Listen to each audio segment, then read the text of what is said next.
Hi, this is Ben Hart. I'm going to talk to you today about why Bitcoin is much more secure than Fort Knox. My mission here is to explain Bitcoin simply, so anyone can understand it. I'm going to talk to you today about the many layers of Bitcoin security, and why this makes Bitcoin so different from Ethereum and the 19,000 plus other crypto projects out there. And if you find the information in this video helpful, please hit the like button and subscribe to my channel. Also hit the notifications button, as this will really help boost my channel with the search algorithms. Alright, let's launch in. So Bitcoin has many layers of security. In fact, Bitcoin is more secure than the US dollar. It's the most secure money network in the world. First, it's secured by military-grade SHA-256 cryptography that was created by the National Security Agency. According to those in the know, SHA-256 enables more possibilities for private key codes than there are atoms in the universe. In other words, it's unhackable code. There's no way anyone can get into your Bitcoin wallet unless you give them your private key, or unless they somehow manage to steal your private key because you didn't keep it secure. Second, Bitcoin is secured by its decentralized network of more than 1 million miners and nodes spread out around the world. Bitcoin is by far the most decentralized crypto asset out there. In fact, Bitcoin is the only decentralized crypto asset out there. All the other crypto projects out there are owned or controlled by somebody or some small group of people. None of them are decentralized, except for Bitcoin. Bitcoin is a synchronized, uneditable blockchain ledger distributed live and in real time to this network of more than 1 million miners and validating nodes around the world. Now, the United States back in the 1970s discovered how difficult it is to defeat a guerrilla army in the Vietnam War. The United States had vastly greater military power than the Viet Cong, but if you can't find the guerrilla army, you can't defeat it, no matter how much firepower you have, no matter how big your military is. To destroy Bitcoin, some government or some entity would have to target and destroy all 1 million of these mining computers and nodes simultaneously. Bitcoin's 1 million miners and nodes spread out around the world are your guerrilla army, who are incentivized to spend all day and all night, every day and every night, protecting your Bitcoin. Because by protecting your Bitcoin, they are protecting their own Bitcoin. If there is just one copy of the Bitcoin ledger somewhere, Bitcoin survives. The network would grow back. And because of SHA-256 cryptography, the Bitcoin ledger is uneditable. It can't be edited. It can't be changed. With the SHA-256 hashing function that links blocks of transactions, information can only flow in one direction. So blocks can be added to the blockchain, but the blockchain can never be changed once a block of transactions is added to the chain. And a new block of transactions is added every 10 minutes on average. Another crucial layer of Bitcoin's security structure is its so-called proof-of-work security system. And this is really the main topic of this video. And that's to compare proof-of-work's security method to the much weaker proof-of-stake system that almost all other blockchains are adopting. Proof-of-work was originally developed to block spammers and denial-of-service attacks. This requires the computers of would-be spammers to solve a math puzzle for the email or communication to be delivered. Proof that the math puzzle has been solved is a code that's included in the header of the email or communication. The reason this proof-of-work system is a good defense against spam and denial-of-service attacks is because it requires computational energy or work to solve the math puzzle. This increases cost to the spammer, who might be sending out millions and millions of spam emails. So to deliver your email or other communication, the network requires your computer to expend a certain amount of work or computational energy to solve the math puzzle. The difficulty of this math puzzle barrier that the spammer or the attacker must overcome can be increased infinitely to secure the network. Proof of work is also how many companies like Amazon block what are called denial of service attacks. A denial of service attack is when an attacker bombards your e-commerce business with millions or billions of fake transactions or communications. This would be analogous to a large crowd of people standing in front of the entrance to your store so that real customers cannot get in. The goal of the denial of service attacker is to clog up your e-commerce site with millions of fake transactions so that your site can no longer function. The attacker then usually requires a ransom to be paid to end the attack. A proof of work requirement defends against this kind of attack. Bitcoin has often been criticized as too slow to be useful money for daily transactions, such as buying a cup of coffee or buying your weekly groceries. And this is true. Bitcoin by itself is too slow for routine daily transactions. It can take 10 or 20 minutes or so for the network to validate and approve your transaction. It also costs about $2 per transaction on average on the Bitcoin network, depending on how busy the network is. So this is fine for larger transactions of $500, $1,000 or more. It's great for moving a large amount of money, but it isn't practical for buying a cup of coffee. Bitcoin has often been called digital gold because it has many of the properties of gold.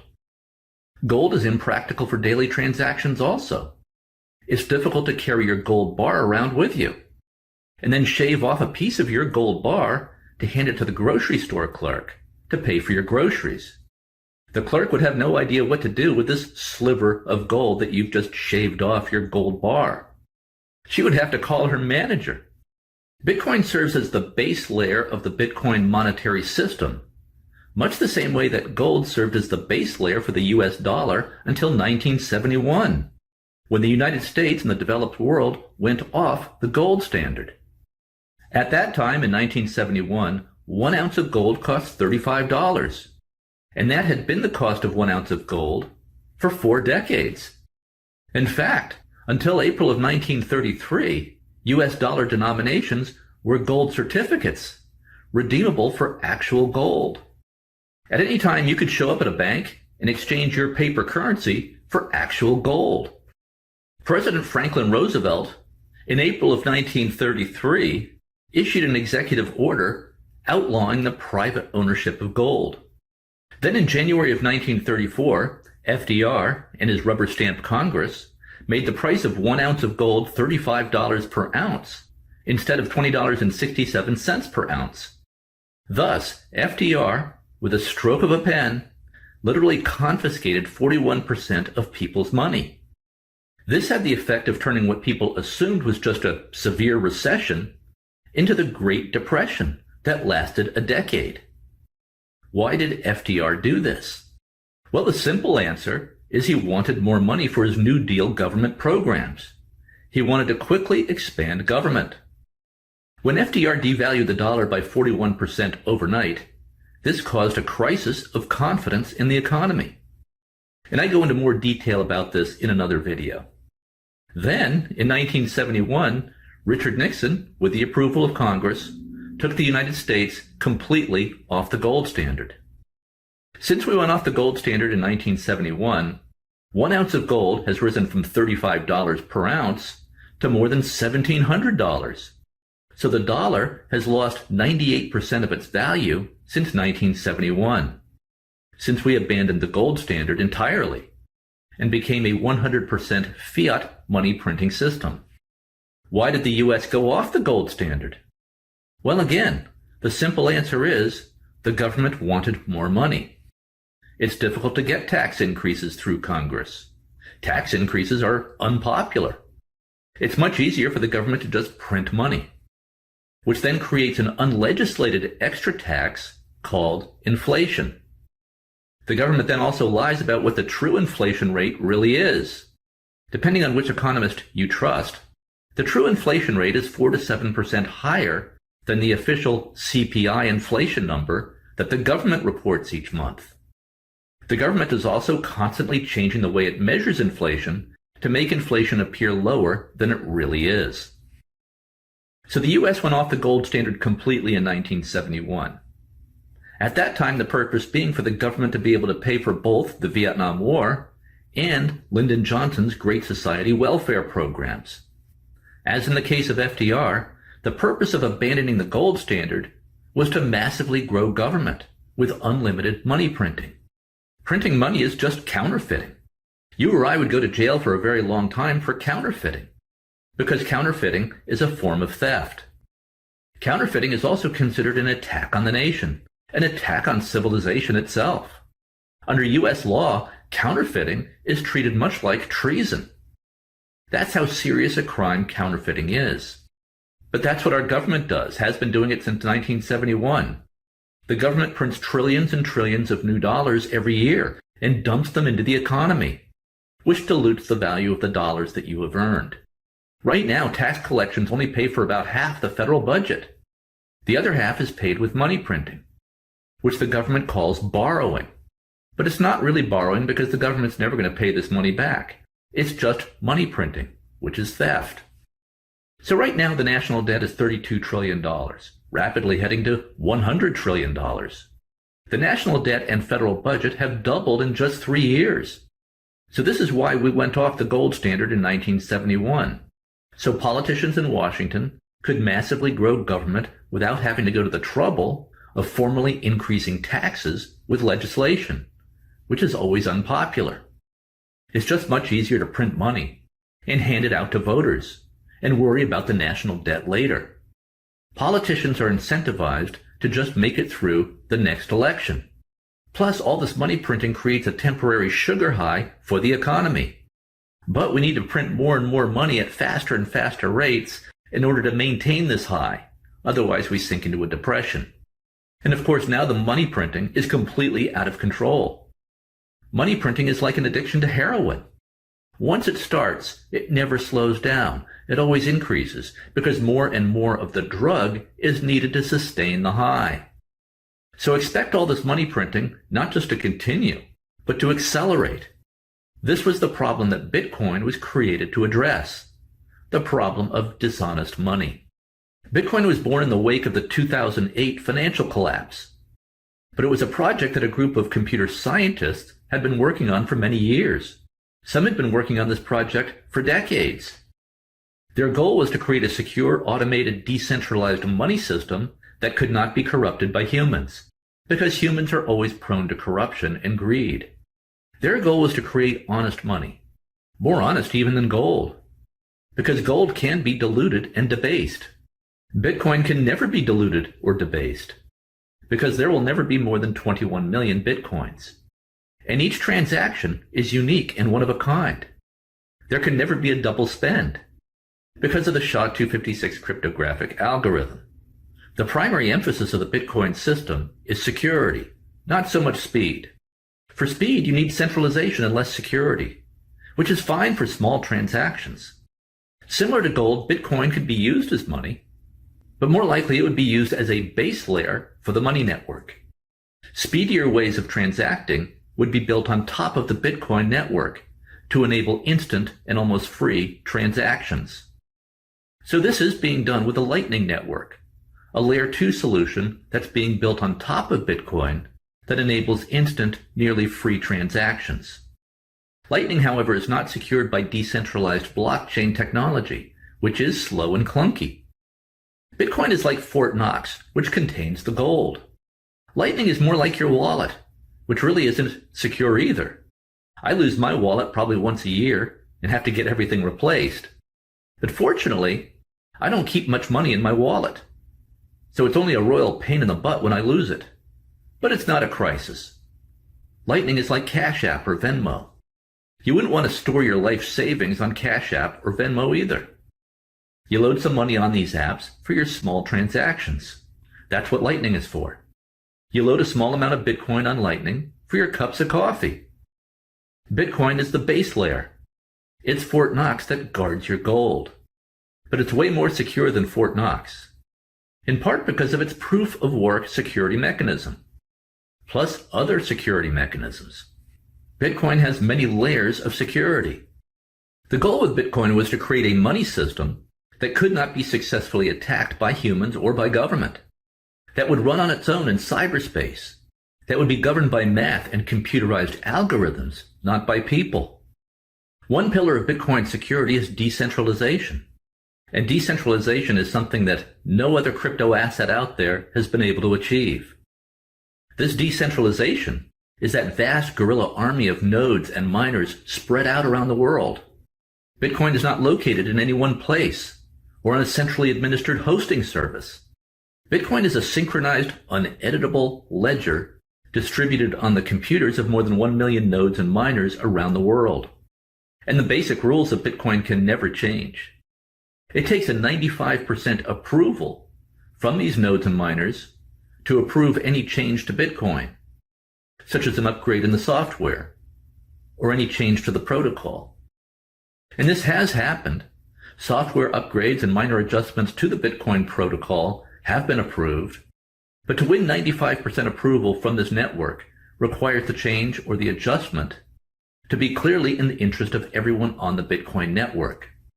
One thing we can be certain will never change, and that's that there will never be more than 21 million Bitcoins, because that's what makes Bitcoin the only honest money in the world. So decentralization is key to Bitcoin security because Bitcoin is not located in any one place. There's no central Bitcoin headquarters to attack.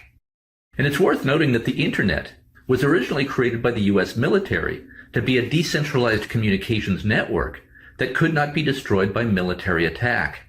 The internet is literally designed to survive a nuclear war. The more decentralized a communications network, the more difficult it is to attack successfully. Bitcoin is the only truly decentralized crypto project out there. Another key pillar of Bitcoin security is its proof-of-work mechanism. And this is crucial. It's what protects Bitcoin from denial of service and other attacks by hackers, including massively powerful hackers like China, Russia, or even the United States government, if it decides it wants to take out Bitcoin. What happens is this worldwide network of miners competes to solve a math puzzle, which is supplied by the SHA-256 algorithm.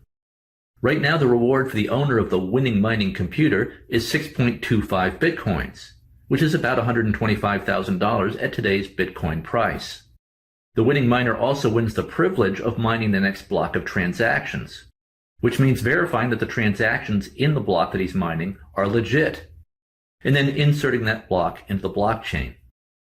But before the block is inserted into the blockchain, the miner unlocks the block for inspection by the worldwide network of miners and nodes. The miner is incentivized to be accurate in validating transaction in his block, because if he's wrong about any transaction in the block being legitimate, the block drops back into the mempool of pending transactions to be mined again, and the miner loses his 6.25 Bitcoin mining reward. So this is like a million people looking over the shoulder of the accountant to make sure that the accountant does his or her work properly. So there's really no chance for an invalid transaction to go through. Plus, each transaction is validated by a unique, cryptographically protected transaction code that links the transaction with the private key of the sender with the public key of the receiver. If the keys are unable to shake hands via this unique transaction code, the transaction is kicked out of the system before it even makes it into the mempool of pending transactions. The race among the miners to solve this math puzzle, to mine the next block, occurs every 10 minutes on average, in accordance with the timetable established by Satoshi. And remember, we don't know who Satoshi is. He's pseudonymous. He might be one computer engineer, or he might be a group of computer engineers who had been working for many years on the Bitcoin project. Now, there's also a difficulty adjustment that happens every 2016 blocks, which is about every 2 weeks.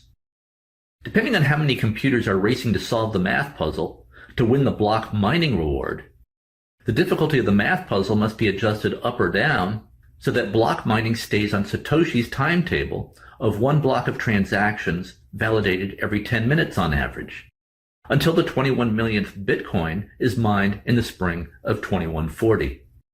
As of now, about 19 million Bitcoins have been produced, so we have only 2 million Bitcoins to go, which will take more than 100 years.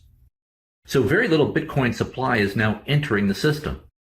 Then the supply of new Bitcoins entering the system is cut in half about every 4 years. This is called the halving cycle. The next halving will happen on May 4th, 2024, when the block mining reward for the miners will be cut from 6.25 Bitcoins every 10 minutes to 3.125 Bitcoins every 10 minutes. But by that time, it's quite likely that the value of one Bitcoin will be quite a bit higher than it is now, probably exponentially higher. At least that's what I'm betting on. We will see.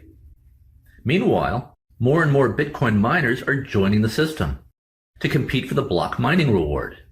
Bitcoin mining is now big business. As more and more miners join the Bitcoin mining network, the math puzzle difficulty must be adjusted upward in order to stay on Satoshi's timetable of one block of transactions validated and inserted into the blockchain every 10 minutes on average. Now, sometimes the math puzzle difficulty is adjusted downward, that is made easier, such as during a bear market, when the price of Bitcoin goes down and miners leave the network, or they shut down their mining rigs because it's not profitable to mine. For example, Bitcoin's difficulty adjustment was adjusted downward during China's crackdown on Bitcoin miners in the summer of 2021. China made it illegal to mine Bitcoin or to transact in Bitcoin. So China's miners had to shut down their operations and move out of China. They moved to places like Kazakhstan and the United States and other more hospitable locations. Within a few months, China's miners were back up and running in other countries. So the difficulty adjustment was increased again. And generally the math puzzle difficulty adjusts upward over time. It's my view that this automatic difficulty adjustment that Satoshi built into the system is one of the most ingenious aspects of Bitcoin. The difficulty adjustment is what keeps Bitcoin operating like a clock. A good money system, after all, requires predictability. Now, this race to solve this math puzzle, to win the block mining reward, requires a lot of energy, requires a lot of electrical power. If you've ever listened to just one Bitcoin mining computer, it makes a lot of noise. You probably would not want one of these mining computers in your house. You wouldn't be able to sleep at night. You'd want your Bitcoin mining computer perhaps in the garage or in a separate structure away from your house. And then neighbors might complain because of how much noise your mining computer is making. That's how powerful these things are and how hard these computers are working. In fact, these mining computers can be used for no other purpose other than Bitcoin mining. They are made with application-specific circuits because they need 100% of computing power focused on solving the math puzzle generated by the SHA-256 algorithm. One of the big criticisms of Bitcoin is that the network uses a tremendous amount of electrical power, more electrical power than a small country, more than a country like Austria or Sweden. So the Bitcoin network uses a lot of electrical power. This is by design because the Bitcoin network is primarily secured by energy. It's primarily secured by brute force computing power, called proof of work. To overcome this wall of brute force computing power, an attacker would have to win the race against 1 million mining computers to solve the math puzzle not just once, but many times in succession, every 10 minutes.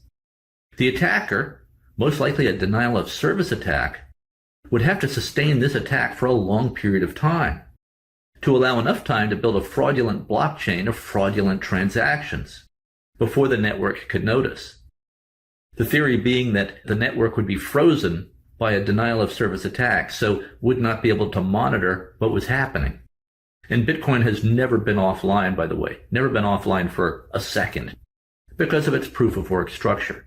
So for an attacker to overcome Bitcoin's proof of work defense, its wall of electrical energy, this means an attacker would need to deploy exponentially more computing power than the entire combined computing power of the Bitcoin network.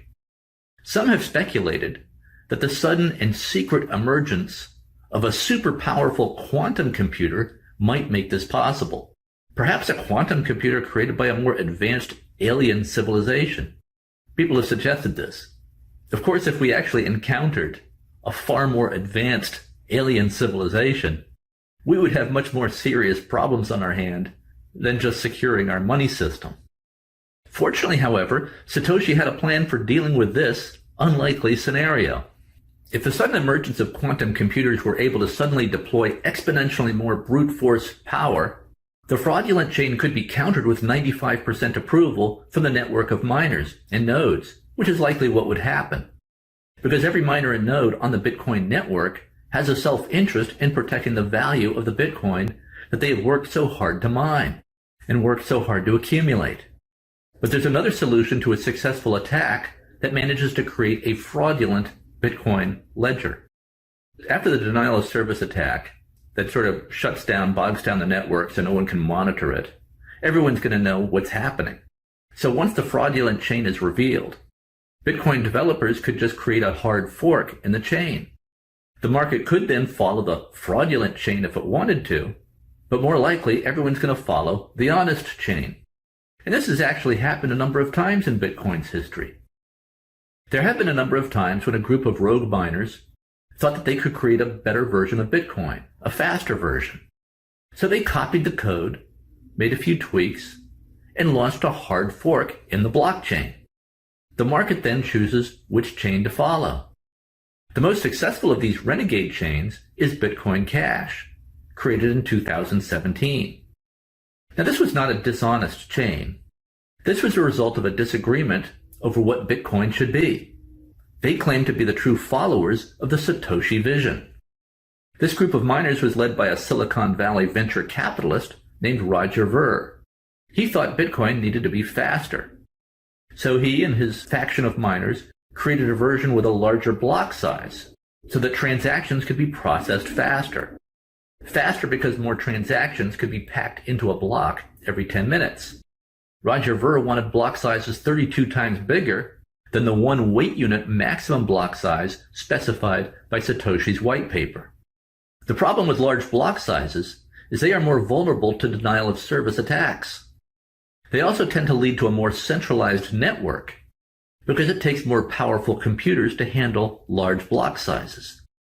Satoshi wanted to make it possible for a $400 laptop computer to run a full validating node. Remember, nodes oversee and validate the work of the miners. So you want as many validating nodes as possible on a truly decentralized network. Large block sizes would require more computer power for a full node to operate, which would lead to fewer validating nodes overseeing the work of the miners. It continues to exist, but very few people use it. Bitcoin Cash is way less than 1% of the size of Bitcoin in terms of market value. And that was the most successful hard fork in Bitcoin's history. And there have been other hard forks, even less successful than Bitcoin Cash. And actually, anybody can create a hard fork. Just copy and paste the open source Bitcoin code and make any tweaks that you want to make. Then see if people want to follow your improved version of Bitcoin. And also, accidental forks happen. An accidental fork occurs when miners complete blocks at about the same time. Remember, new blocks are mined every 10 minutes on average, but this is just an average. If the network is very busy, new blocks can arrive on the blockchain at about the same time, creating an accidental fork in the chain. The tie is broken by whichever block the next block links to. The true chain is determined by the longest branch. The orphaned block then drops back into the mempool of pending transactions for remining. This is why you want to wait for several block confirmations before accepting your transaction. So anyone can create a renegade chain and see if people follow it, such as Bitcoin Cash. That still exists, but that has few users. Turns out that what the market wants is security, and as decentralized a network as possible. And the structure of Bitcoin actually incentivizes continuous decentralization. Now, this race to win the 6.25 Bitcoin mining reward every 10 minutes is really not so much of a race as it is a lottery. Your odds of winning the 6.25 Bitcoin mining reward is in direct proportion to the amount of energy your machine is expending. So the Bitcoin network truly is secured by energy. Could China or the United States government overcome this wall of electrical energy if they really focused on this project? Probably. But as we just saw with Bitcoin Cash and other renegade chains, there are built-in safeguards if that were to occur. And most likely 95% of nodes and miners would simply vote to undo China's attack on the Bitcoin network because it would be in everyone's interest on the Bitcoin network to do so. The real genius of Bitcoin's structure is that everyone's incentive is aligned to achieve the same thing, and that's the security of the Bitcoin network. Now, one of the big critiques of Bitcoin is that it uses a lot of electrical power. Critics say this is a waste of power. But this proof-of-work structure is the most secure method of protecting a computer network that has ever been developed. There is no other method of securing a network that comes even close to providing the security of a proof-of-work system. The alternative method that's offered is called proof of stake. The number 2 crypto asset, Ethereum, is now transitioning from a proof-of-work model to a proof-of-stake model, because proof of work is too slow and clunky for what Ethereum is trying to be. Ethereum is trying to create a decentralized internet for decentralized applications, such as video games and other applications. For applications such as video games to provide a good user experience, they have to be fast. They have to be lightning fast. A decentralized blockchain that is secured by proof of work mining is no good if what you are trying to build is speedy applications, such as video gaming platforms. This is what Ethereum is trying to do. Ethereum is not trying to be honest money, it's trying to build a decentralized internet for decentralized applications. And by the way, Ethereum is not decentralized, nor are any of the applications built on Ethereum decentralized. And I have a video on that subject that goes into all of this in detail. But Bitcoin is not trying to create a platform for video games or complex applications. Bitcoin is simply trying to be honest money. Bitcoin is just a synchronized, uneditable ledger of money transactions, distributed every 10 minutes to more than 1 million miners and nodes around the world. An incorruptible hard money that is on the way to becoming the world reserve currency has to have ironclad security, and it has to exist independently from humans who are prone to corruption. Bitcoin doesn't require speed. Its primary need is for security, because it's trying to be the money network of the world. It's trying to be the world reserve currency. A proof-of-stake system is not secure. It's easy to overwhelm a proof-of-stake system with a denial-of-service attack. And this happens on the Ethereum network all the time. About $1 billion per year is stolen from applications built on Ethereum, stolen by hackers. There's nothing secure about it. And I explain all this in another video. Ethereum is also not decentralized. It's under the total control of its creator, Vitalik Buterin. The rules of Ethereum are whatever Vitalik says they are when he wakes up in the morning.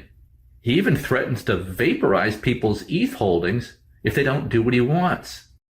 In a proof-of-stake system, like what Ethereum is transitioning to, your number of votes is determined by the number of coins that you own. The more coins you own, the richer you are, the more power over the network you have, the more votes you have. And there's no mining in the proof-of-stake system.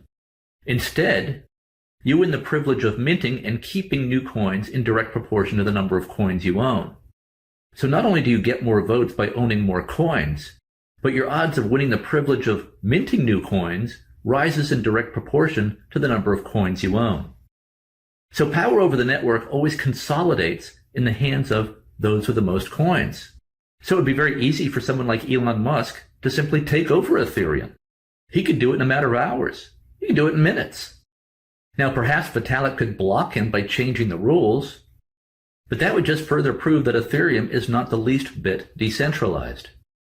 JP Morgan Chase Bank is more decentralized than Ethereum. Had Satoshi wanted to use a proof-of-stake system to secure Bitcoin, he could have easily done so. But he chose proof-of-work because proof-of-work is the most secure method of protecting a computer network. The most secure method of protecting a computer network is with brute force computing power, which requires electricity. Proof of work is how the U.S. military secures its networks. Proof of stake to proof of work is like a rowboat compared to a fleet of aircraft carriers and destroyers. Think about how security works in the physical world. The United States protects itself by spending more than $1 trillion per year on national security, on defense, on missiles, on planes, on aircraft carriers, tanks, soldiers, etc. Wars are fought with violent kinetic force. The side that can inflict the most violent kinetic force on the other side wins. Now, some say we're spending too much on the military. Isn't this a waste of money, manpower, and energy? Couldn't we get by with, say, 20% of what we're spending now on the military? Well, we won't know until we're attacked. We won't know until war happens. As we found out at Pearl Harbor, it's probably better to be somewhat over-prepared for war than under-prepared. In the physical world, the side with the biggest military is the winner. Countries are carved out of the land and borders established with military conquest. And these borders must be defended with military power. The Greek Empire, the Roman Empire, the Egyptian Empire, the Mongolian Empire, all empires are assembled by using violent kinetic military force. The Europeans could deploy more violent kinetic force than the Native Americans, so built the United States of America. The North, in the United States, was able to deploy more violent and more overwhelming military force than the Confederacy, so kept the Union together, prevented the South from leaving the Union. That's the reality of the physical world. Whoever has the biggest and best military, whoever can deploy the most violent kinetic force, wins in the physical world. The equivalent in the digital world is brute force computing power, which requires enormous amounts of electricity. If you touch an electric wire, you know how powerful electricity can be. Even an electric horse fence with a 6-volt electric battery delivers a real shock, keeps the horses from getting out of the area. More electricity can kill you every bit as much as a bullet coming out of a gun. Electrical energy is every bit as powerful as kinetic force. The Bitcoin network is secured by unbreakable SHA-256 cryptographic code, also by massive and extensive decentralization, and by a wall of electric power that becomes more and more difficult for attackers to surmount the larger the network grows. Because the larger the network grows, the more brute force computing power it can deploy to defend itself from attackers. The bigger a decentralized proof-of-work network grows, the more secure it becomes. And also, it's very decentralized electric power. You can't take down Bitcoin by targeting a power grid. You would have to take out every computer in the world that has a copy of the Bitcoin ledger to kill Bitcoin. It's also important to note here that Bitcoin's structure incentivizes miners to find the cheapest source of power possible. It doesn't make a lot of sense, for example, to hook up your Bitcoin mining computer to the power grid in New York City or an urban area where electricity is expensive. It makes sense to set up your Bitcoin mining operation where the power is super cheap or even free. This is often out in the middle of nowhere. Many power their mining rigs with solar power, wind power, and hydropower. Some miners are setting up their mining rigs at the base of glaciers, where they have an endless supply of running water to power their machines for free with hydropower, with water power. This further adds to the decentralized nature of the network. El Salvador has made Bitcoin legal tender for the country and is building Bitcoin City. El Salvador's Bitcoin mining operations are being powered by the Conchaga volcano, which is an infinite source of free power. You can't shut down a volcano.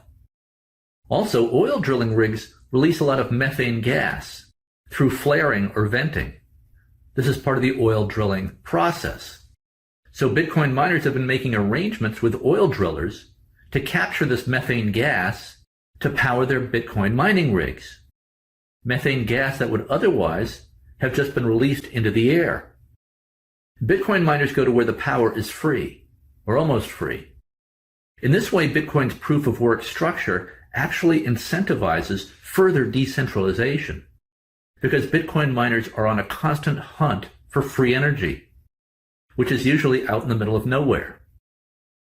This can be free energy at the base of a glacier, or a volcano, or at a hot spring. They can set up solar panels in the desert. This search by miners for free sources of energy creates more decentralization. In this way, Bitcoin mining also incentivizes the development of green, renewable energy. Also in this way, Bitcoin miners can create new power grids. So Bitcoin miners are actually creating new power grids out in the middle of nowhere, which will ultimately incentivize the spreading out of populations, which would also be good for the planet. We would see less urban sprawl, and people would have more affordable living options. But also, even in more urban areas, power grids produce a lot of excess energy to take into account heat waves or cold snaps when more energy is needed.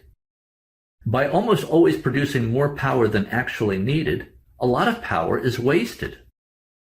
For example, the state of Texas is finding that Bitcoin miners are using surplus energy that would otherwise go wasted. The miners pay a low fee for this surplus power, so actually help finance improvements to the power grid. Texas authorities then tell Bitcoin miners to stop their mining when community power needs spike up, such as during a heat wave.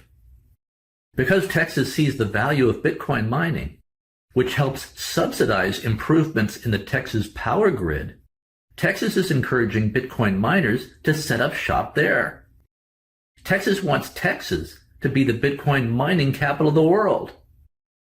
So this claim that Bitcoin's proof-of-work system wastes energy is really the opposite of the truth. Bitcoin miners are always looking for energy that is either free or dirt cheap. They look for surplus energy that would otherwise be wasted.